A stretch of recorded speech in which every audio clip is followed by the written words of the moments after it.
everyone. Continuing with our lecture series in biostatistics, today we have the third talk. The first talk was on study designs. The second was on various measures of association used for various types of study designs. And today we have the gold standard of evidence, that is, the randomized controlled trial. Continuing with the hypothetical clinical scenario, which we had discussed in our previous talk regarding the association of COVID-19 occurrence and hydroxychloroquine prophylaxis among healthcare workers using a prospective cohort study and a backward-looking case control study. So if we have the same clinical scenario, we can definitely use the gold standard study design, that is an RCT. An RCT is most useful when there is a state of equipoise. And what do you mean by the term equipoise? It's basically an ethical concept which encourages us to conduct clinical trial only in area of uncertainty, and we can only continue as long as the uncertainty is there. Randomized trials at times can be unnecessary. If we have number of trials which are already deciding the answers, it may not be appropriate to go ahead with the randomized control trials. They may be inappropriate, they may be impossible to do, specifically for rare diseases, or they may be just inadequate. So randomized control trial is a prospective, comparative, quantitative study performed under controlled conditions with random allocation to interventions and comparison groups. It is one of the most rigorous and robust research method of determining whether a cause and effect relationship exists between an intervention and an outcome. So one of the foremost thing before starting an RCT is formulating a research question based on the evidence-based medicine. So this question can definitely be shown in a PICO format. Here we have a clearly defined population, which includes the healthcare workers, the intervention is defined, the comparison is also there, and the outcome is COVID positivity. So let me briefly explain the schematic of a RCT. Here we have a brief schematic of a RCT. Here we have a target population, screen them for eligibility in the trial using inclusion and exclusion criteria, select the subjects or patients for adequate study sample, who are then randomized into intervention group and control group. Subsequently, patients are followed up till the outcome is assessed. One needs to understand various sources of bias in conducting the randomized control trial. These could be operating at the patient selection level or at treatment assignment, patient evaluation, and at the level of the data analysis. So let us try to understand what is random allocation. Random does not mean haphazard. Random allocation means that every study participant has equal and a quantifiable chance of receiving either the treatments, though it cannot be predicted beforehand. Randomization can be simple, block, and stratified. In simple randomization, patients can be assigned treatment A or treatment B by just tossing the coin. Or you can use a random digits table given at the end of every statistics books. We just choose arbitrarily a place to start by placing the tip of the pen. So we have chosen the highlighted random digits which are shown here. Now suppose we want to randomly allocate two treatments, treatment A and B, to 10 patients using these random numbers. So let even numbers be treatment A and odd numbers be treatment B. Therefore, the first patient will be A and the next three patients will be assigned treatment B, and so on. So in a group of these 10 patients, treatment A will be assigned to 4 patients and treatment B will be assigned to 6 patients. So there are chances of imbalance in two groups is very high. There are a number of other ways using computers to generate random numbers. Research Randomizer is an open source online random number generator to assign participants to experimental conditions. This is one of the common computer program which we've been using. And there's another one which is a random allocation software. And there are a number of many other such available in the net. You could use whatever you feel comfortable with. Now let me explain the block or the restricted randomization. The drawbacks of simple randomization is possibility of imbalance in two treatment group sizes. So to keep the number of patients in each treatment group nearly similar or balanced, block randomization is effective. It is of two types. First is the fixed block randomization. Here, for example, if we consider subjects in blocks of 4 at a time, there are 6 ways in which we can allocate treatments so that 2 subjects get treatment A and 2 subjects get treatment B. Hence, the number of subjects in 2 randomized study groups cannot at any time differ by more than 2. Problem with this fixed block randomization is that after the few initial blocks, the pattern can be predictable to the investigators. This can be overcome by varying block randomization. In varying block randomization, block sizes vary and there are multiples of treatment groups. For example, if the treatment groups are 2, it would be 2, 4, 6, 8. And if the treatment groups are 3, then it could be 3, 6, 9. Though block randomization can produce balanced groups in terms of sample size, yet there can still be a possibility of imbalance of certain important characteristics in 2 study groups. To overcome this limitation, we can opt for stratified randomization. Here, before we randomize subjects, we can identify the key stratifying variable.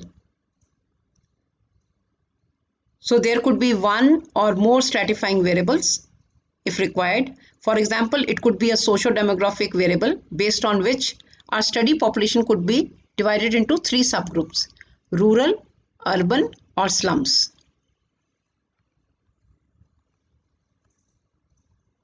In each subgroup or stratum, we can go again for the block randomization. Minimization is an alternative to randomization.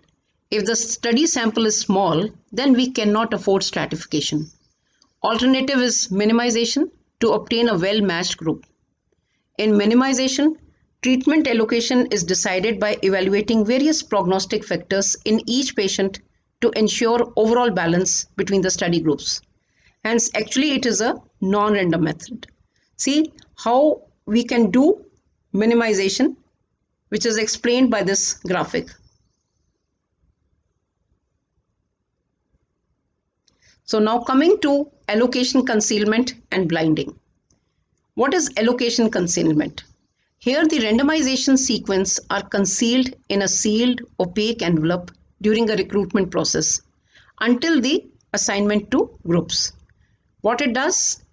It minimizes the selection bias. And what does the blinding do? Single or double blind. It makes the participant or investigator or both unaware of the treatment received. So what it does? This minimizes the observation bias. Randomization ideally should be distant and separate from the clinicians conducting the trial. Now let me share my own experience regarding an RCT which I did almost a decade back. At that time, I had a clinical uncertainty regarding which needle gauge to be used for vaccination, which is going to be less painful. And I realized that there were no clear answers. There was a state of equipoise, and keeping in mind the uncertainty, we did this study. So we compared a 23 gauge needle with the 25 gauge needle for the pain in babies receiving the vaccination. So this study was published in Indian Journal of Pediatrics, and we found that 23 gauge was less painful. Maybe it was because of the lesser pressure required. Whatever the reason, there was reduced crying time and there was a less painful.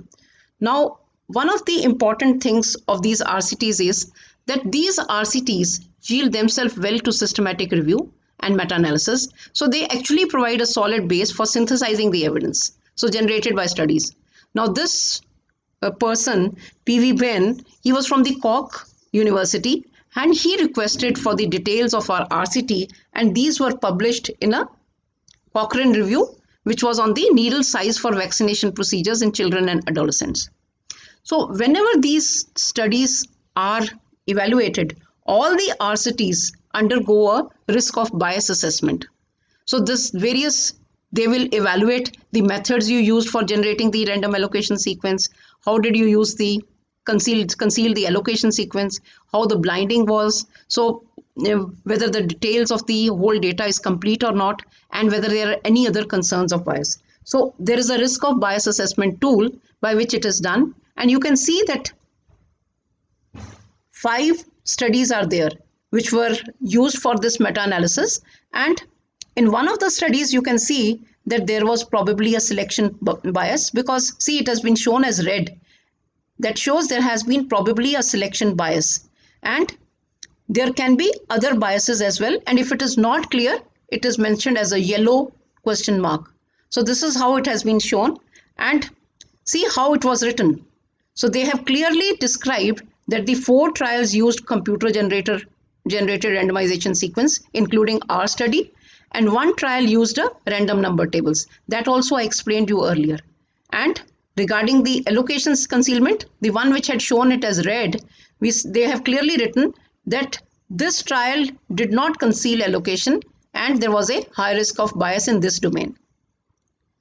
So this is regarding, and I have another experience regarding a cluster randomized control, and many of the community medicine residents are also joining me for the talk. So these are very important as far as the public health research are concerned, because here the randomization is not at the level of an individual. Here the randomization is at the level of the group. And if you do it as an individual in the community, there is a significant potential for contamination. So here we use the unit of randomization as clusters. And as in a study which we had done in the villages of Himachal, we had actually registered. One of the important aspects is a protocol has to be registered whenever we do an RCT. So this protocol, now we have a clinical trials registry of ICMR, and at that time it wasn't there. So we had to register in the US National Library, and see, it was registered in 2010, and we had published our study in 2015. So this is the flowchart of our published cluster RCT on anemia control. Here I am explaining you one key concept in the analysis of the RCTs. In per protocol analysis, we only analyze the study results after excluding the missing subjects and include only subjects with complete follow-up till outcome evaluation. On the other hand, intention to treat analysis includes outcome analysis in all subjects who were randomized at the start of the trial. But key question is, how do you decide about the outcome of the missing patients? In our published RCT, we decided that for missing patients on follow-up, their baseline hemoglobin will be carried forward, which meant they all still remained anemic on follow-up as well. This approach is called the worst case scenario. On the opposite, there can be a best case scenario. All the missing persons had no anemia, which may lead to exaggeration of the effect size of our trial finding. So continuing with our published trial result, in the above table output, we can see the risk ratio of anemia was 0.34 in the per protocol analysis, which means the anemia incidence was lowered by nearly 66%, that is 1 minus 0.34, by our intervention among subjects who had complete follow-up. But on intention to treat analysis, the risk ratio was 0.48, which means reduction was only 52%, that is 1 minus 0.48 in our intervention group using the worst case scenario. Another important aspect is regarding to the study monitoring for the safety of patients. There are 2 approaches, either by a qualified clinician often on the protocol team, or there is a data and a safety monitoring board, also known as a data monitoring committee, and we too have it in our hospital. This is an independent committee which meets regularly at scheduled times to assess the progress of an RCT regarding the data quality, safety, and critical efficacy and endpoints of the trial. And you all are aware about the concert guidelines, the checklist, which we need to include whenever reporting a randomized trial. Most of you are familiar with this because we are evaluating our journal clubs based on these concert checklists. Well, friends, that's all for today. In my next talk, we are going to cover the diagnostic accuracy of a test and ROC curves. Until then, goodbye.